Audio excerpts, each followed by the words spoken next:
கர்த்தருக்கு ஸ்தோத்திரம். இன்றைய வல்லமையின் விதை நீதிமொழிகள் 20:11. பிள்ளையானாலும் அதன் செய்கை சுத்தமோ செம்மையோ என்பது அதன் நடக்கையிலே விளங்கும். ஆமென அன்பான சகோதர சகோதரிகளே, இந்த வசனத்துல சொல்லி இருக்கிறபடி ஒரு நபரை பற்றி நாம் அறிந்து கொள்ளணும்னா அவருடைய நண்பர்களை தெரிந்து கொண்டால் அந்த நபரை பற்றி நம்மால் கணிக்க முடியும். அதே போலதான் நீங்களும் நானும் கர்த்தருடைய பிள்ளைகளா என்று நம்முடைய நடக்கையை வைத்தே மற்றவர்கள் கணித்துக் கொள்ளுவாங்க. நாம கர்த்தருடைய வழிகளில் நடக்கும் பொழுதுதான் நம் கர்த்தரை இயேசுவை பிரதிபலிக்க முடியும். இயேசுவை பிரதிபலிக்காதவங்க நம்ம சாட்சியாய் வாழ முடியாது.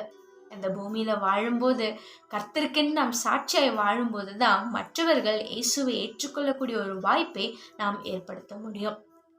உன் இளமையை குறித்து ஒருவனும் அசட்டை பண்ணாதபடிக்கு உன் வார்த்தையிலும் நடக்கையிலும் சுவாசிகளுக்கு மாதிரியாயிரு என்று வேதத்துல சொல்லுகிறபடி நாம் நம்முடைய நடக்கையில வார்த்தைகளில் நம்ம கவனமா இருந்து நாம் செயல்படும் போதுதான் அவர்கள் நம்மை கணிப்பாங்க. ஆகவே ஒவ்வொரு நாளும் நம்முடைய நடக்கையில கவனமா இருந்து கர்த்தருக்கேற்ற வழியில நாம் நடக்கும் பொழுது இயேசுவும் நம்ம மகிழ்ச்சியா இருப்பார். ஆகவே நாமே அவருக்கு நேராக அர்ப்பணிப்போம், ஜெபிப்போம். எங்களுடைய நடக்கையில தான் நாங்கள் எப்படிப்பட்டவங்கன்னு கணிக்கிறாங்கப்பா. கர்த்தருடைய பிள்ளைகளாகிய நாங்க உமக்கு பிரியமான வழியில நடக்க எங்களுக்கு கற்றுக் கொடுங்கப்பா. ஒவ்வொரு நாளும் எங்க நடக்கையை நாங்கள் பரிசுத்தமாய் வாழ உதவி செய்யுங்க. அது மற்றவர்களும் உண்மை ஏற்றுக்கொள்ள வழிவகுக்குமே தகப்பனே. உதவி செய்ய போகிறபடியால் உமக்கு ஸ்தோத்திரம். இயேசுவின் நாமத்தில் பிதாவே, ஆமென். கர்த்தர் தாமே உங்களுக்கு பலனை தருவாராக.